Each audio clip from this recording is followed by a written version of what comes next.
Hello everyone.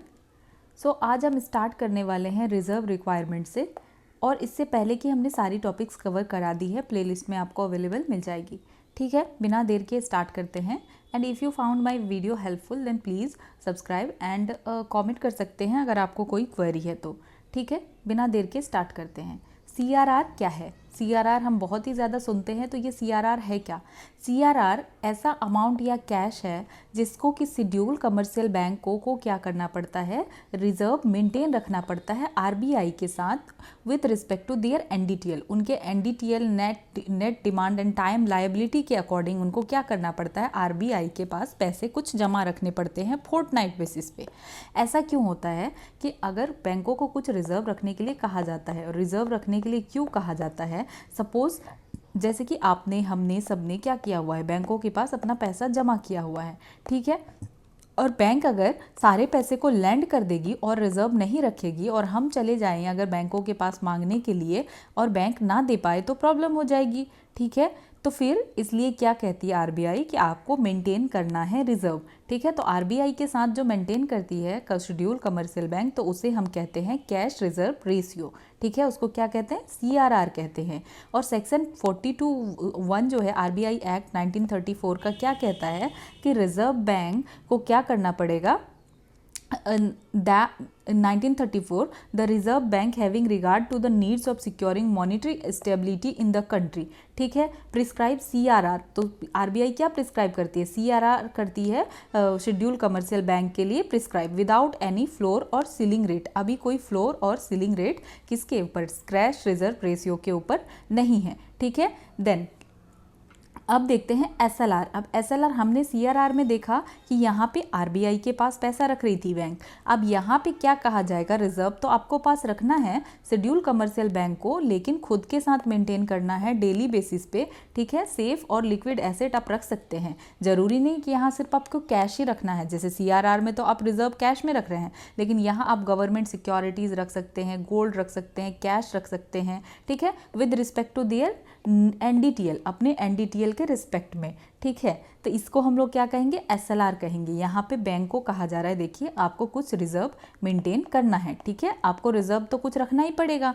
CRR आप हमारे पास रख रहे हैं और SLR आप खुद के पास रख रहे हैं। ठीक है, तो CRR क्या हो गया, जो एक्सेस CRR बैलेंस अगर कैश रिजर्व रेशियो ज़्यादा रखा हुआ है तो इसको भी ट्रीट किया जाता है liquid asset for the purpose of SLR। इसको भी पर्पस माना जा सकता है SLR का। अगर एक्सेस CRR है लिक्विड एसेट में, तो हम इसको क्या कहेंगे कि हम जो भी एक्सेस है, अगर जितना रखना है उसके अलावे है, तो उसको हम लोग SLR कह सकते हैं। तो SLR can be maintained as a cash balance with RBI।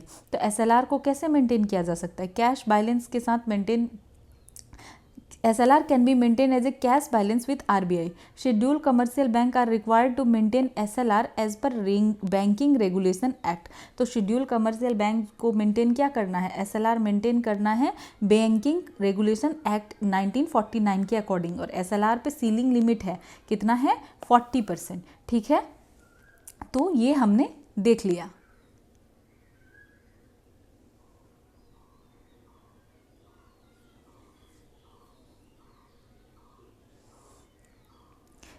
SLR का हमने क्या क्या देखा कि SLR क्या है, स्टैट्यूटरी लिक्विड रेशियो है, और उसमें हम लोग को क्या करना है, अपने खुद के पास रख सकते हैं, और हम चाहें तो RBI के पास भी कैश बैलेंस मेंटेन कर सकते हैं। लेकिन मैंडेटरी क्या है कि आपको रखना ही रखना है, अपने पास रखना है।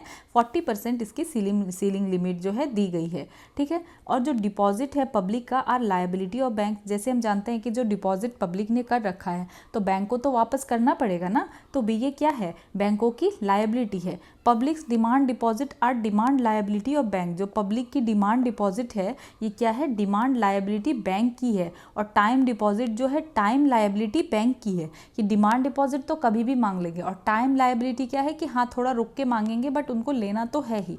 ठीक है, and the total demand of time deposit and the total, तो ये क्या हो गया, and the total demand of time deposit of bank is called net demand and time liabilities of the bank. तो जैसे कि हम देख रहे हैं कि जो डिमांड डिपॉजिट है तो वो डिमांड लायबिलिटी है, जो टाइम डिपॉजिट है वो टाइम लायबिलिटी है। तो ये क्या हो गया, इसको हम कहेंगे net demand and time liabilities of the bank.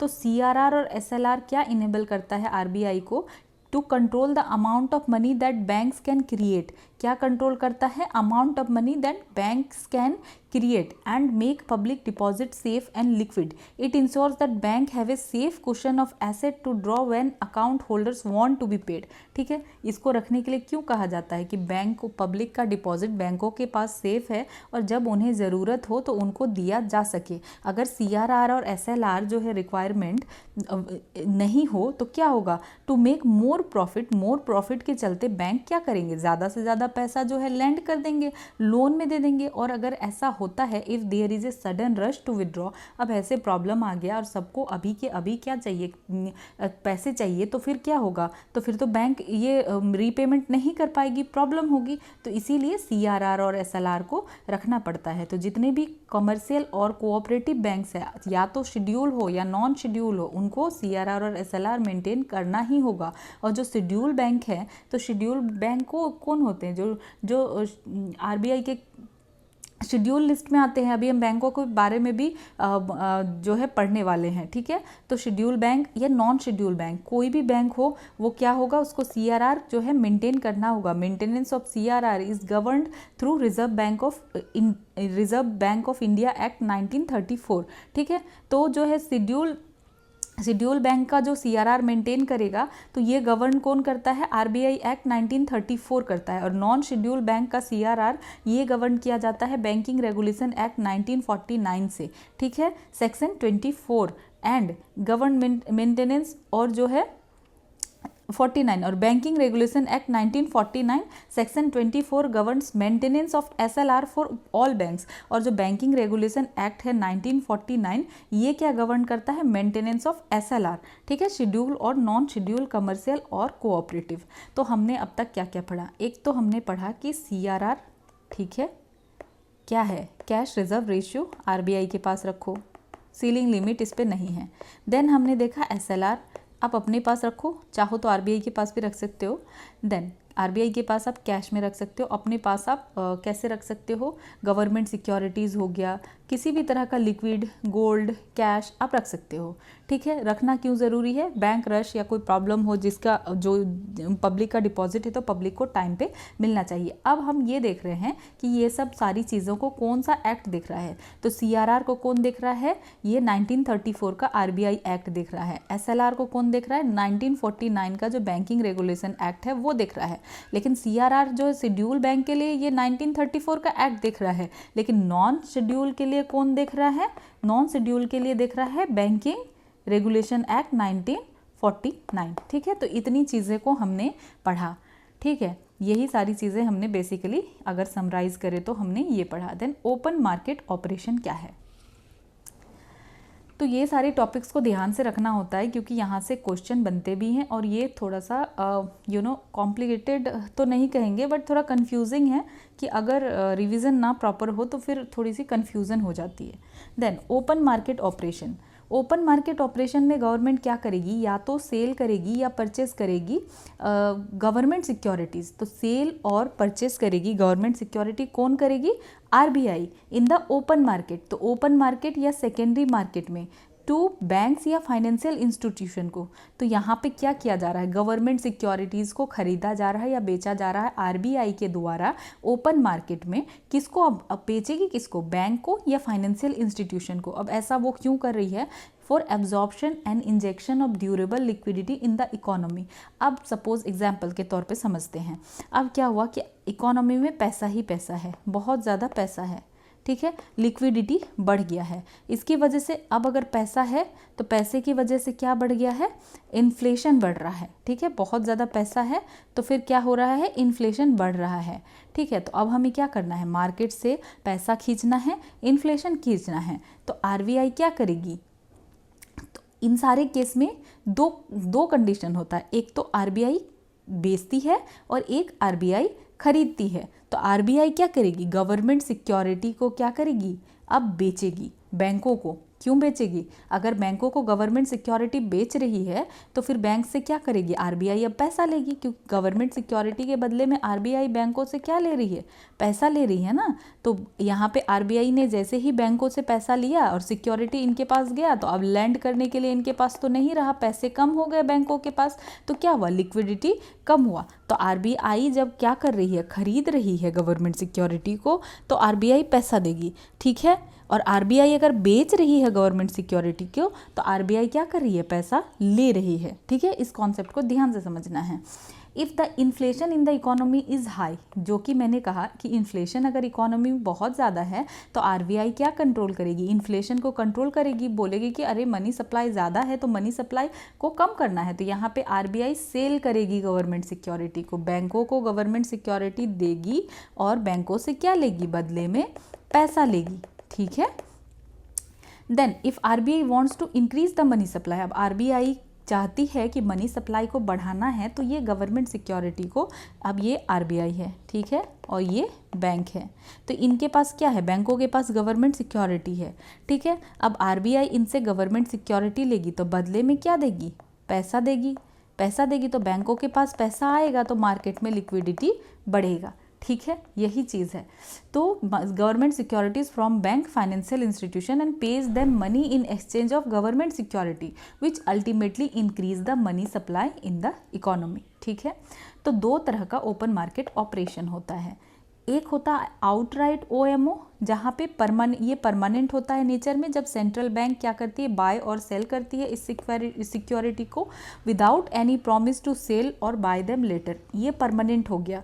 अब बेच दिया तो बेच दिया, अब ये नहीं कि हाँ हम ठीक है अब हम इसको फिर से खरीदेंगे, ऐसा कोई प्रॉमिस नहीं हो रहा है।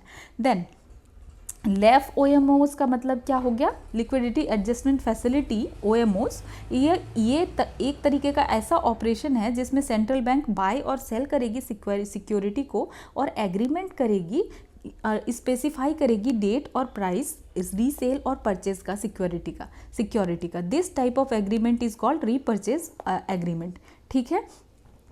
तो ये क्या हो गया? रीपरचेज एग्रीमेंट हो गया। आउटराइट में क्या है? खरीद लिया, परमानेंट है, हम रीपरचेज नहीं कर रहे हैं, और यहाँ क्या कर रहे हैं? रीपरचेज कर रहे हैं, ठीक है। लेफ कॉरिडोर, लेफ कॉरिडोर क्या है? लेफ कॉरिडोर का मतलब है लिक्विडिटी एडजस्टमेंट फैसिलिटी कॉरिडोर, ठीक है। ये एक ऐसा टूल है जिसको कि आरबीआई यूज़ करती है मैनेज करने के लिए शॉर्ट टर्म लिक्विडिटी और इंटरेस्ट रेट बैंकिंग सिस्टम में, ठीक है। तो लेफ कॉरिडोर को समझते हैं। लेफ कॉरिडोर किस चीज़ से मिलकर बना होता है? Repo rate, reverse repo rate और स्टैंडिंग डिपॉजिट फैसिलिटी। तो रेपो रेट कौन सा रेट है?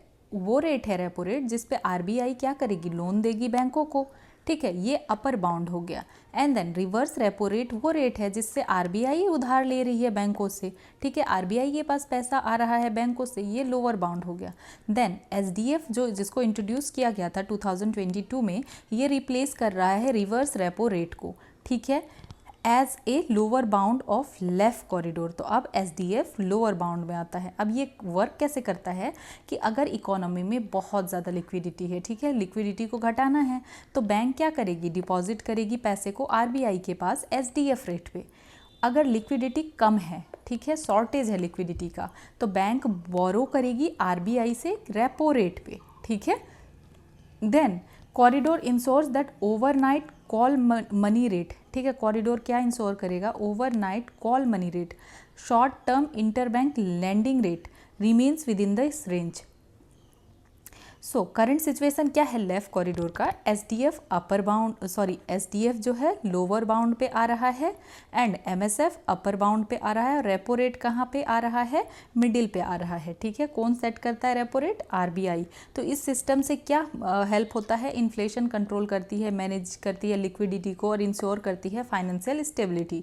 तो ये वही टूल है जिससे कि क्या किया जा रहा है? शॉर्ट टर्म लिक्विडिटी को और इंटरेस्ट रेट को मैनेज किया जा रहा है। यही है लेफ कॉरिडोर, ठीक है। कुछ भी डिफरेंट नहीं है, लेफ्ट कॉरिडोर है। SDF याद रखना है लोअर में रहेगा, MSF अपर बाउंड में रहेगा और रेपो रेट कहाँ रहेगा, मिडिल में रहेगा। ठीक है, अब देखते हैं एक इंपॉर्टेंट चीज़ रह गई थी, that is market stabilisation scheme and sterilisation. ठीक है, इस कॉन्सेप्ट को समझते हैं। स्टेरिलाइजेशन को पूछा भी गया है, तो MSS की ज़रूरत क्या पड़ गई, मार्केट स्टेबलाइजेशन स्कीम की, जब हमारे पास ऑलरेडी ओपन मार्केट ऑपरेशन था।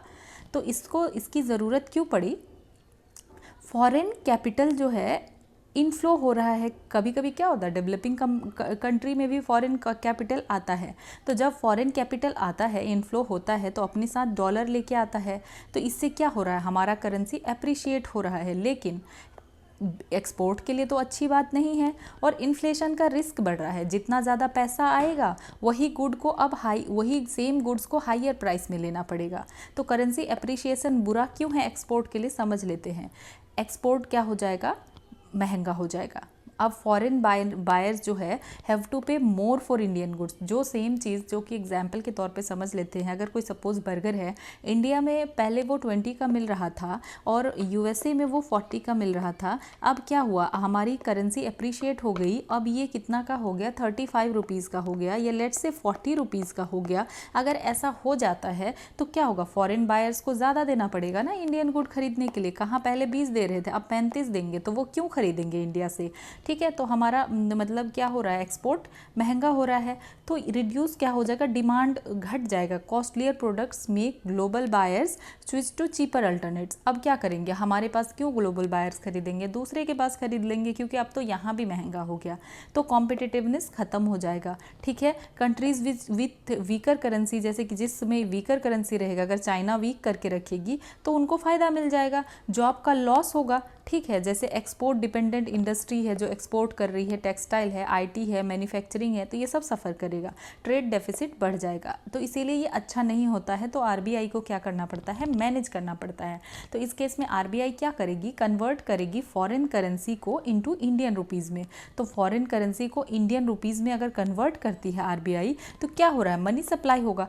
क्योंकि बेसिकली ऐसा क्यों हो रहा है कि अगर यहाँ पे इनफ्लो बढ़ रहा है, पैसा ज़्यादा आ रहा है, डॉलर ज़्यादा आ रहा है, तो डॉलर जब ज़्यादा आ रहा है तो RBI को कन्वर्ट करना पड़ रहा है फॉरेन करेंसी को इंडियन रुपीज़ में, इससे मनी सप्लाई बढ़ रहा है। ठीक है, तो अब RBI क्या करेगी, स्टेरिलाइजेशन करेगी। क्यों करेगी, न्यूट्रलाइज करेगी एक्सेस मनी को, तो इन्फ्लेशन रुक सके। ठीक है, तो ये स्टेरिलाइजेशन काम कैसे करता है, ये वे है, तरीका है जिससे कि एक्स्ट्रा मनी को एब्जॉर्ब किया जा सके। कैसे, इनकरेज करेगा डोमेस्टिक इन्वेस्टमेंट अब्रॉड। अगर इनकरेज करे डोमेस्टिक इन्वेस्टमेंट अब्रॉड में, तो फिर क्या होगा, एक्स्ट्रा पैसे को क्या किया जा सकता है, एब्जॉर्ब किया जा सकता है। और फॉरेनर्स को जो है बोला जा रहा है, अलाउ कर दिया गया है कि आप जो है इंडिया से बोरो कर सकते हैं। ठीक है, देन ओपन मार्केट ऑपरेशन में RBI क्या करेगी, सेल करेगी गवर्नमेंट सिक्योरिटीज़। तो ये सारा जो प्रोसेस है ये स्टेरिलाइजेशन है। ठीक है, तो अब प्रॉब्लम को क्या हो रही है ओपन मार्केट ऑपरेशन के साथ,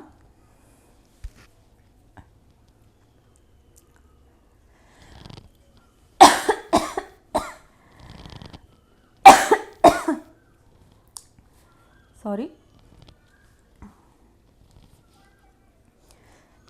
प्रॉब्लम क्या हो रही है ओपन मार्केट ऑपरेशन के साथ। अब ओपन मार्केट ऑपरेशन के साथ प्रॉब्लम ये हो रही है कि अब गवर्नमेंट के पास लिमिटेड स्टॉक है RBI के पास गवर्नमेंट सिक्योरिटीज़ की, और रिवर्स रेपो का कॉस्ट जो है रिड्यूस हो रहा है, रिड्यूस कर रहा है RBI के प्रॉफिट को। ठीक है, तो रिवर्स रेपो का कॉस्ट RBI के प्रॉफिट को रिड्यूस कर रहा है, तो क्या हो रहा है, लेफ लिक्विडिटी एडजस्टमेंट फैसिलिटी को मिसयूज़ किया जा रहा है लॉन्ग टर्म लिक्विडिटी के लिए, क्योंकि लेफ तो शॉर्ट टर्म के लिए है ना, लॉन्ग टर्म के लिए तो हम इसको कर नहीं सकते। तो ये सारी प्रॉब्लम हो रही है कि लिमिटेड स्टॉक है गवर्नमेंट सिक्योरिटी का, और अगर बार बार मनी को एक्सेस लेने के लिए, रखने के लिए रिवर्स रेपो का कॉस्ट अगर RBI दे रही है, तो RBI का प्रॉफिट खत्म हो रहा है, तो ये सारी प्रॉब्लम होने लगी। तो इसके लिए इंट्रोड्यूस किया गया market stabilisation scheme as a solution. ठीक है, इसको 2004 में इस्टेब्लिश किया गया। इससे क्या हो रहा है, RBI इशू कर रही है MSS bond market stabilization bond को ही इशू कर देगी टी बिल्स और डेटेड सिक्योरिटीज़ के रूप में, ठीक है। तो जो भी मनी होगा जो मार्केट स्टेबलाइजेशन स्कीम से आएगा वो सेपरेट अकाउंट में आएगा, गवर्नमेंट के खर्च के लिए ये नहीं होगा। इससे क्या होगा, मनी जो हेल्प करेगा, क्या कंट्रोल करेगा इन्फ्लेशन को, स्टेबलाइज करेगा इकोनॉमी को, ठीक है। यहाँ पे क्या कर दिया गया, बॉन्ड को इशू कर दिया गया, टी बिल्स और डेटेड सिक्योरिटीज़ को इशू कर दिया गया। अगर टी बिल और डेटेड सिक्योरिटीज़ लोगों के पास गया तो पैसा कहाँ आ गया, पैसा आ गया गवर्नमेंट के पास, आरबीआई के पास। तो ये अब गवर्नमेंट भी इसको खर्चा नहीं करेगी। ऐसा नहीं है कि गवर्नमेंट के पास पैसा आ गया तो अब गवर्नमेंट खर्चा करके मार्केट में पैसा बढ़ा देगी, नहीं, ये एक सेपरेट अकाउंट में जाएगा, ठीक है। तो इससे इन्फ्लेशन कंट्रोल होगा। तो कैरिंग कॉस्ट क्या है, गवर्नमेंट को इंटरेस्ट पे करना पड़ेगा टू एमएसएस बॉन्ड बायर, जो भी मार्केट स्टेबलाइजेशन स्कीम के बॉन्ड को खरीदेंगे तो एमएसएस के बॉन्ड के बायर को करना पड़ेगा। ये एक एक्स्ट्रा फाइनेंशियल बर्डन जो है आता है। तो अब फीचर अगर हम देखें तो एमएसएस क्या है कि अब ज़्यादा पैसा मार्केट से ख़त्म करने के लिए है, ठीक है। और ओएमओ का फंक्शन है रेगुलेट करेगा मनी सप्लाई, सिर्फ एब्जॉर्ब करने के लिए नहीं है। तो बाइंग और सेलिंग दोनों होता है यहाँ, और यहाँ पे क्या किया जाएगा, एब्जॉर्ब किया जाएगा। रिवर्स रेपो क्या है, शॉर्ट टर्म लिक्विडिटी मैनेजमेंट है, ठीक है। Fund use for government MSS में नहीं, ओएमओ में कर सकते हैं, रिवर्स रेपो में भी नहीं किया जाएगा फंड, ठीक है। वो रहेगा किसके पास, आरबीआई के पास रहेगा, इसको बैंक यूज़ नहीं करेगी गवर्नमेंट। देन कैरिंग कॉस्ट जो है एमएसएस में है, यस है। तो क्या ओएमओ में है, ओपन मार्केट ऑपरेशन में नहीं है। रिवर्स रेपो में है, यस है। रेपो में तो कुछ तो पैसा देना पड़ रहा है ना, अगर बैंक रख रही है आरबीआई के पास तो रिवर्स रेपो पे, ठीक है। तो यहाँ पे भी है। तो use for long term MSS को किया जाता है, ओएमओ को किया जाता है, लेकिन लेफ्ट तो शॉर्ट टर्म के लिए है ना, उसको क्यों किया जाएगा लंबे टाइम के लिए, ठीक है। की टेक अवे अगर देखा जाए तो ये कॉन्ट्रैक्शनरी टूल है, ये रिड्यूस करेगी इन्फ्लेशन को। अगर ये पूछ दिया जाए कि एमएसएस क्या करेगा, इन्फ्लेशन को क्या रिड्यूस करने के लिए है या इन्फ्लेशन अगर डिफ्लेशन के टाइम पे यूज़ करने के लिए है, तो इसको समझना है कि ये कॉन्ट्रैक्शनरी टूल है, ये रिड्यूस करेगा इन्फ्लेशन को। Unlike OMO MSS can not be use for government spending, हमने देख लिया ओएमओ को यूज़ कर सकते हैं गवर्नमेंट स्पेंड करने के लिए, लेकिन मार्केट स्टेबलाइजेशन स्कीम को नहीं। इसको 2004 में इंट्रोड्यूस किया गया है कि लिक्विडिटी इशू को सॉल्व करने के लिए। कैरिंग कॉस्ट क्या है, डिसएडवांटेज है, it adds the government expenditure, ठीक है। अब कुछ देख लेते हैं। एक्सपेंशनरी पॉलिसी को हम लोग डॉविश और इजी मनी भी कहते हैं, और कॉन्ट्रैक्शनरी पॉलिसी को हॉकिश और टाइट मनी भी कहते हैं, ठीक है। पर्पस क्या है एक्सपेंशनरी मॉनेटरी पॉलिसी का, कि बूस्ट करेगा इकोनॉमिक ग्रोथ को। कॉन्ट्रैक्शनरी और हॉकिश ये टाइट मॉनेटरी पॉलिसी क्या करेगा, कंट्रोल करेगा इन्फ्लेशन को। तो जहाँ एक्सपेंशन कर रहे हैं तो मनी सप्लाई तो बढ़ाएंगे ना, कॉन्ट्रैक्ट कर रहे हैं तो मनी सप्लाई घटाएंगे। तो इंटरेस्ट रेट के साथ क्या होगा, यहाँ पे लोअर कर दिया जाएगा, lower to encourage borrowing. Interest rate को क्या किया जाएगा, कम कर दिया जाएगा, ताकि जो है बोरोइंग ज़्यादा से ज़्यादा हो सके, ठीक है। और यहाँ पे कॉन्ट्रैक्शनरी में क्या किया जाएगा, raise to reduce spending, interest rate को कम बढ़ा दिया जाएगा ताकि स्पेंडिंग कम से कम हो सके। इन्फ्लेशन का इम्पैक्ट क्या है, इन्फ्लेशन यहाँ पे बढ़ सकता है, यहाँ पे इन्फ्लेशन को घटाने के लिए ही किया जाएगा। हम कॉन्ट्रैक्ट कर रहे हैं यहाँ। और एम्प्लॉयमेंट देखें तो मोर जॉब आएगा, ठीक है, ज़्यादा पैसा है तो ज़्यादा जॉब आएगा। और अगर हम इन कॉन्ट्रैक्ट कर रहे हैं तो कम पैसा है, जॉब लॉसेस हो सकता है स्लो डाउन की वजह से। अब एक एग्जाम्पल देखिए, हम लोग कब इसको एक्सपेंड करेंगे, रिसेशन के टाइम पे स्टिमुलेट करेंगे, और हम लोग कब घटाएंगे, तो हाई इन्फ्लेशन है तो कंट्रोल करेंगे प्राइस को, ठीक है। क्या क्या टूल यूज़ किया जाता है, रेपो रेट को लोअर किया जाएगा, ओपन मार्केट को क्या किया जाएगा, यहाँ पे परचेज किया जाएगा, ओपन मार्केट ऑपरेशन में सिक्योरिटीज़ को परचेज करेंगे, पैसा आएगा। और सीआरआर और एसएलआर को कट किया जाएगा, यहाँ पे हाइयर रेपो रेट होगा, ठीक है। क्या होगा, रेपो रेट हाई होगा, ओपन मार्केट में हम यहाँ सेल करेंगे, ठीक है, और रेज करेंगे सीआरआर और एसएलआर को, ठीक है। ये हमने देख लिया, ठीक है। फिर मिलते हैं।